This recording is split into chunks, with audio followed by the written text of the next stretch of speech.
Hey guys, Captain Smash, Smash the Strength Lab, Ottawa, Ontario. Today's topic is training with osteoarthritis. Now, I am blessed with osteoarthritis from years and years of heavy training, possibly a little bit of hereditary influence, and my joints are just trashed. So for the last 5 years or so, I've been experimenting with how to train through osteoarthritis, and believe me, it is a challenge. Now, osteoarthritis is the wear and tear disease of the joints that are just basically overused. So like Indiana Jones says, it's not the age, it's the mileage. So a lot of athletes like myself are facing some very serious joint issues because we have just traveled far too long under the heavy spell of, hey, let's lift the heavy loads and keep on doing it. And lo and behold, eventually your joints give out. So I've been constantly trying to find a better way of doing things in order to maintain intensity, keep muscle size on, and maintain a rigorous training regimen.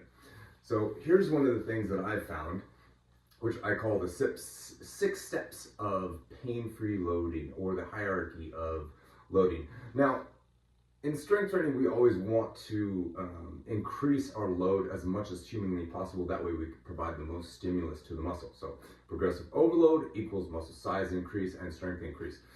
So we always want to start with our bigger movements to enhance or stimulate the muscle to respond in either the strength category, the muscle size category, both, or getting into endurance reps. So I'm going to go through these in reverse order from the highest tolerance to the least tolerance, and then you can play with it from there in order to establish a solid base of training. Now recognize this is going to be on a day-to-day basis because, for instance, like my elbows, my right elbow is just trashed. I mean, the last time I had an MRI on my elbow, the doctor pulled me aside and goes, well, that joint doesn't look healthy. And I'm like, well, yeah, it doesn't feel very healthy either. So the steps to reduce the strain on the joints themselves while still creating enough training stimulus becomes the challenge. So first off, you want to start with your bigger movements, which would be a barbell type movement. So like a bench press, a squat, a deadlift, something with a barbell. Now the barbell is a great tool for enhancing strength and size because you can load that thing up with as much weight as you can possibly handle. Problem is the strain on the joints is often too much, and we're often bound into a particular position, locked in there, and the joints have no give to go with. They don't have enough rotational capacity or anything like that, and they're just absorbing all of that force. So sometimes regular bench press is going to be a problem.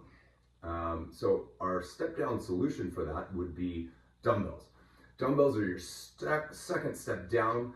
You can still create a large amount of stimulus with dumbbells, but having the independent control allows you to make adjustments for the joints and find a pattern that feels better. So oftentimes, if barbell bench press hurts, you can switch immediately to a dumbbell bench press and the pain level goes down significantly. Now for me, I like to keep in the range of like maybe a 2 or 3 level of discomfort on the joints. You may have to have something even more drastic, in which case from dumbbell work, you come from a little less optimal loading pattern, but still provide a decent stimulus to the muscle with body weight exercises. Now, the caveat with body weight exercises is going to be that, a lot of people just can't do certain body weight exercises, and sometimes they're still a little too restricted. So say I'm trying to train my shoulders hard and I want to do a body weight exercise for that. Well, one of the best body weight exercises for shoulders is a handstand push-up or just a handstand hold. Now the handstand hold might be okay, but actually doing the push-up is going to probably be more problematic than using dumbbells because you can use a lighter load and you're not assuming the full weight of body weight.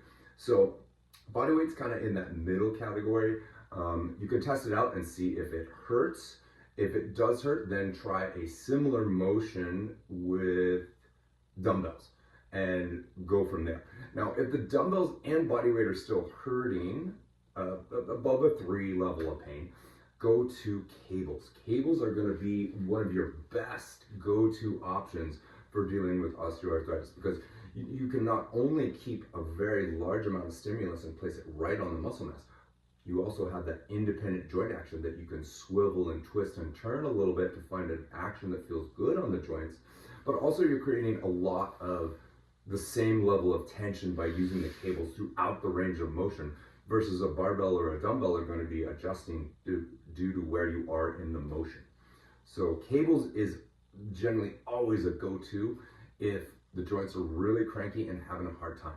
So along with our progression, so say we went from bench press to dumbbell bench press, now we went to a push-up still hurt, now we're going to a cable chest press or even a cable fly type motion. Trying to keep the pattern very similar in that effect, and even to the point of like you can jack up your incline bench to simulate on a regular cable stack, simulate that pressing motion to get it going. Now, if the cables are still somewhat uncomfortable or you don't have access to a cable machine, then resistance bands come into play. Now, resistance bands are probably one of the safest, most effective ways to train with really advanced cases of joint problems, because the amount of overload occurs at the end range of motion in a band resisted exercise. So you start with a very loose band and then you progressively engage the muscles and it gets tense toward the end of the motion. This tends to be very safe on the joints because it allows for a very slow loading pattern, and you can sometimes go fairly ballistic with these. The only problem is the load is not very significant, so it's not going to give a ton of stimulus to the muscles as far as a stimulus for strength response, but it'll still keep you doing the motion. And if you get enough resistance bands on there, you can simulate almost anything with a resistance band that is very, very difficult to perform.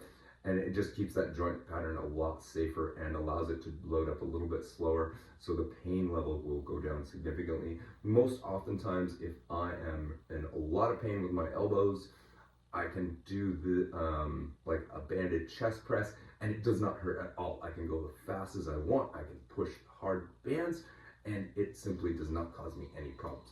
You also have the ability to play with that range of motion and find the angle that feels more optimal for that, and you can also get a decent pump or squeeze out of the excess motion. Now, your last tier, and this is like for very extreme cases where like, you know, just about everything hurts, you can perform isometric contractions, which are really, they're kind of a lost training technique in my opinion, other than in like certain exercise modalities like gymnastics, in which case you're pushing against an immovable object. So in the scenario that we're doing for training the chest, shoulders, and triceps in a bench press type position, we're simply pushing it either against a wall, or we set up our rack so that we can only get a certain range of motion, and we're giving it 100% effort for approximately 5 to 10 seconds of maximal work. Now, the great thing about isometrics is you can push as hard as you want, and being the joint's not moving, it's not causing a lot of stress, but the muscles are definitely taking a lot of stress during this time. Now, I will say that isometrics are a little bit boring to do. I try to throw those in with movements that are a little bit more challenging and more dynamic, as well as mixing the isometrics in. So for example, if everything's hurting, do some band presses and then go right into an isometric chest press. And make sure you vary the angle on these things, because you only get about 10% of adaptation between each different angle that you're pressing through, as far as like, you know, pushing off the chest, pushing like 2 or 3 inches higher, pushing a little bit further out, and then pushing at like that very extreme lockup position. That way you get a full range of motion of strength building. That is very ideal for isometrics. It can take a little bit of more setup, but it definitely keeps the joints nice and safe, and you definitely feel like you're working because you're providing that 100% stimulus to the muscles. So we can actually see a lot of strength gains with this isometric type work. Now, we can play around with this for other variations of human movement capacity. So let's go into a squat pattern. So if you're using a barbell back squat for years and years, and you know, my hip is also very affected with osteoarthritis, just squats just bug the crud out of me. I cannot do hardly any squats anymore, but I can manage to change the load pattern enough significantly that I can do one with very minimal pain. So our top choice would be a barbell back squat or a barbell front squat. If those two positions hurt, then we can swap to a front-loaded dumbbell position or a goblet squat position, which is vastly lighter and less stress on the joints themselves, but we can still blast a little bit of heavy weight, manipulate the dumbbells to where we feel good, and we can drop into the low position on the squat. If that loading pattern seems too much, doing some body weight exercises with it tends to be an easy solution. And by adjusting our levers, by either increasing the heel height, increasing the depth, or maybe even going to single-legged varieties, like maybe you do a lunge type or a split squat type variation, you can reduce that load significantly but place more load on the muscle mass themselves and still get the same benefit from that. And then from there, body weight cables, loading up with a cable up in the front. This one's somewhat harder to do just because you have to have the cable stack or bands, loading along that vertical pathway, just kind of holding the bands up. Make sure you got a firm place to put your bands and then doing the resistance up and down that way. Or you can do some isometrics where you're doing like an effective wall sit and you add a little bit of extra weight onto your lap, or you're holding a heavy kettlebell or something and you're just statically loading that. Now, that would be a good example of some alternations you can do for the squat type variation of human movement. But the sky is the limit for these things. This is overall just kind of how to look at your programming and go, okay, how do my joints feel today? What can we get into? So, and if you have an exercise that you just absolutely can't do and always have pain, like for me, it's the barbell back squat. If I'm trying to go deep with it, I avoid it almost entirely. Or I'll shift the range of motion to something that's more safely to handle for that exercise, and then I'll do a more full range motion afterwards. So for example, I'll do like a high rep box squat with the barbell still on my back, simulating the back squat, but then I'll drop into a goblet type squat pattern afterwards, just really burn out the muscles, making sure that I'm keeping consistent with my loading, but also a nice, even, slow, rhythmic tempo. That way I'm overloading the muscles and I'm not taxing the joints out. Generally fast, explosive type actions are not gonna be great for anybody with osteoarthritis. So we often like slow down, work the movement, make sure the muscles are feeling it, not the joints. And then we just progress on down the chain if something feels bad or hurts. Again, I got kind of like that 2 to 3 level of discomfort.